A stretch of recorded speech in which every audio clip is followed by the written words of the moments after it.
Hello everyone and welcome back to my channel. So आज का जो पार्ट है that is the 8th part. Okay, तो इस पर्टिकुलर पार्ट में हम लोग क्या डिस्कस करेंगे, दैट इज़ प्रॉब्लम डिस्कस करेंगे। ओके, तो इस पर्टिकुलर पार्ट में जैसे कि मैंने आपको प्रीवियस पार्ट में ये वाला प्रॉब्लम दिया था कि इस सिस्टम में क्या है, हमारे पास 8 डिस्टिंग्विशेबल पार्टिकल है जो कि डिस्ट्रीब्यूटेड 2 इक्वल साइज कंपार्टमेंट में। तो हमें इस करेस्पॉन्डिंग 3 मैक्रोस्टेट गिवन है। 3 मैक्रोस्टेट के कॉरेस्पॉन्डिंग हमें निकालना है प्रोबेबिलिटी। हमें फॉर्मूला पता है, हमारे पास ये वाला वैल्यू n1 n2 को रिप्रेजेंट कर रहा है, यानी कि 2 यहाँ पे n1 का वैल्यू, 6 n2 का वैल्यू, 4 यहाँ पे n1 का वैल्यू, 4 यहाँ पे n2 का वैल्यू, 3 यहाँ पे n1 का वैल्यू, 5 यहाँ पे n2 का वैल्यू है।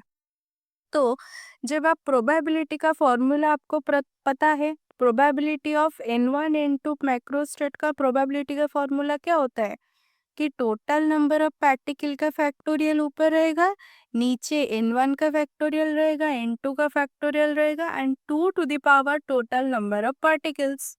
बस यही वाला फॉर्मूला को आपको यूज करना था। ठीक है, तो जब हम फर्स्ट केस को कंसिडर करेंगे, यहाँ पे टोटल नंबर ऑफ पार्टिकल्स यानी कि n का वैल्यू कितना है, 2 + 6 8। तो ये n का वैल्यू हमें मिल गया। n1 का वैल्यू आपको पता है 2, n2 का वैल्यू पता है 6। बस इस वाले फॉर्मूला में डालोगे, आपको probability corresponding to this macrostate मिल जाएगा।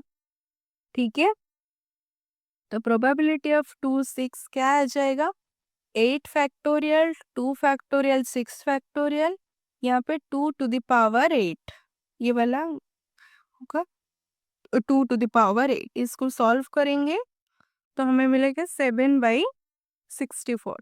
सिमिलरली सेकंड केस के कॉरेस्पॉन्डिंग ये वाला आंसर आएगा, थर्ड के कॉरेस्पॉन्डिंग आपका ये वाला आएगा। Very very simple. नेक्स्ट देखो, हमारे पास 5 डिस्टिंग्विशेबल पार्टिकल्स है, are to be arranged in 3 compartments of box. तो हमें कैलकुलेट करना है total number of phase in which this can be done assuming that there is no restriction on the number of particles that can go into any compartment. Okay, कोई भी restriction नहीं होगा। And second में calculate करना है probability of this microstate का। ठीक है, तो फर्स्ट केस में जब हम फर्स्ट को कैलकुलेट करेंगे, हमारे पास n5 है, नंबर ऑफ कंपार्टमेंट कितना है, 3 कंपार्टमेंट से।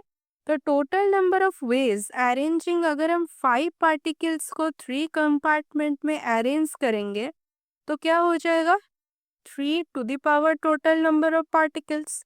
तो यहाँ पे 3 टू द पावर क्या होगा, 5 होगा, यानी कि 243। ठीक है, 243।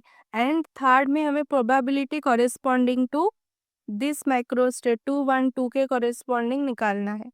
तो फॉर्मूला वही रहेगा, टोटल नंबर ऑफ पार्टिकल्स का फैक्टोरियल ऊपर रहेगा, नीचे तीनों का इंडिविजुअल फैक्टोरियल एंड यहाँ पे हो जाएगा क्या, 3 टू द पावर n। अगर हमारे पास प्रीवियसली जैसे यहाँ पे था 2 पार्टिकल्स तो 2 टू द पावर n हो रहा था, तो यहाँ पे 3 पार्टिकल्स 3 कंपार्टमेंट के करेस्पॉन्डिंग है, तो 3 टू द पावर n रहेगा। ठीक है, तो P ऑफ 212 वैल्यूज पुट करोगे तो आपको मिल जाएगा 10/81, 10/81, राइट। ओके, नेक्स्ट देखो, हमारे पास 4 डिस्टिंग्विशेबल पार्टिकल्स है, are to be distributed in 2 compartments. The first compartment is divided into 3 cells, यहाँ पे G का कंसेप्ट भी आ गया।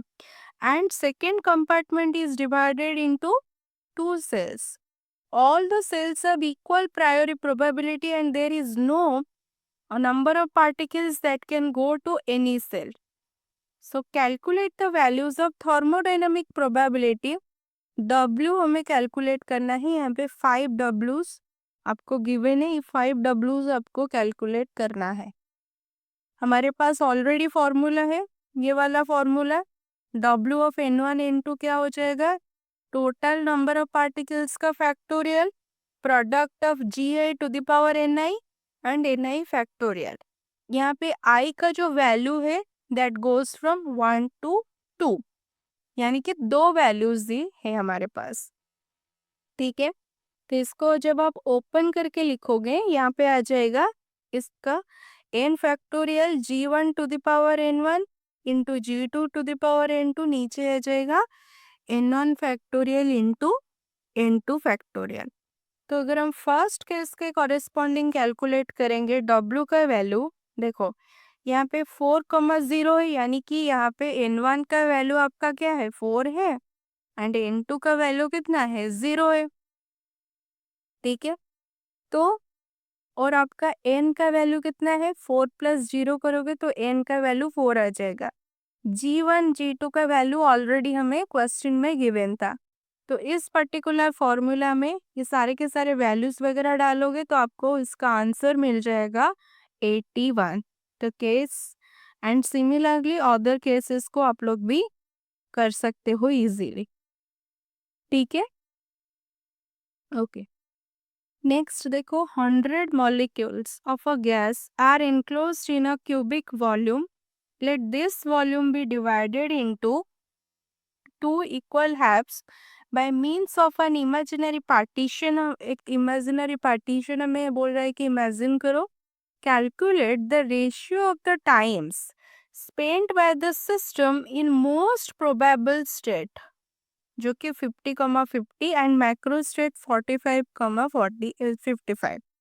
तो मैं यहाँ पे मोस्ट प्रोबेबल स्टेट के कॉरेस्पॉन्डिंग एक क्वेश्चन आया है। देखो हमारे पास total number of particles n का वैल्यू कितना है, 100 है, क्योंकि 100 मॉलिक्यूल्स ऑफ अ गैस बोल रहा है क्वेश्चन में। एंड नंबर ऑफ कंपार्टमेंट हमारे पास कितना है, 2 नंबर ऑफ कंपार्टमेंट्स। ठीक है, 2 कंपार्टमेंट हमारे पास है, जैसे कि यहाँ पे लिखा गया है कि let this volume be divided into two equal halves by means of an imaginary partition. इसका मतलब ये हमारे पास क्या है, 2 कंपार्टमेंट है।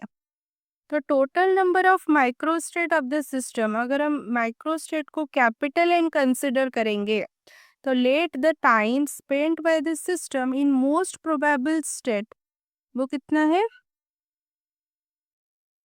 उसको हम लोग टी ऑफ 50,50 ले जाते हैं।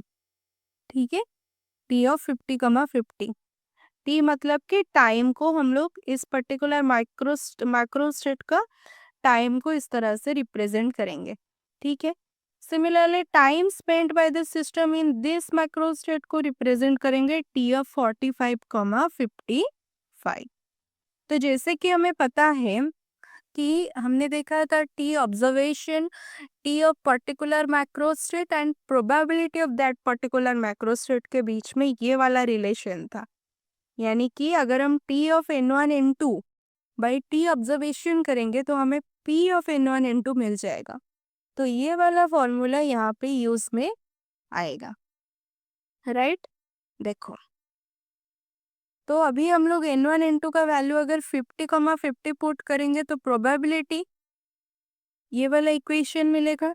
सिमिलरली 45,55, ये वाला 55 है, 55 पुट करोगे तो आपको ये वाला इक्वेशन मिलेगा। टी ऑब्जर्वेशन यानी कि time of observation, T of N1 N2 यानी कि time the system spent in this particular macro state.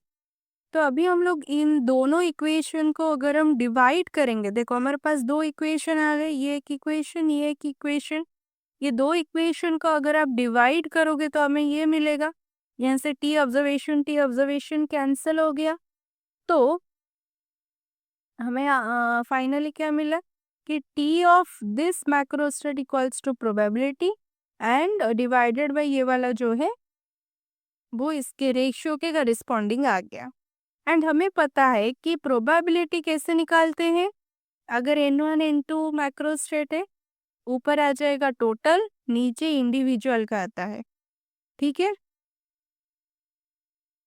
And उसके साथ ये जो आपका क्या रहता है कि 2 टू द पावर n रहता है, लेकिन 2 टू द पावर n करोगे, देखो यहाँ पे भी आपका टोटल नंबर ऑफ पार्टिकल्स 100 है और यहाँ पे भी टोटल नंबर ऑफ पार्टिकल्स 100 है।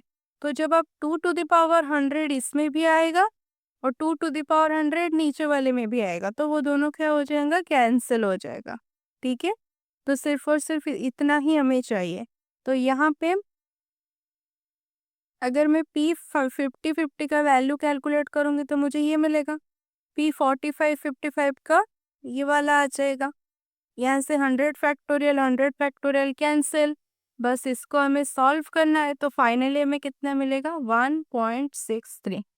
ओके, तो यही आपका आंसर है, यही आपका आंसर है।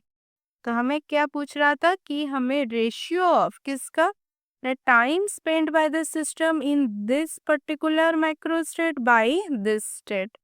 तो उनका रेशियो आपका आ गया हमारे पास कितना, 1.63 के बराबर। ठीक है, ओके।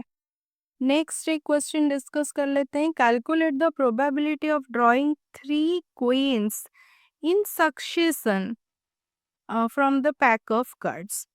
ओके, हमें 3 क्वींस चाहिए लगातार।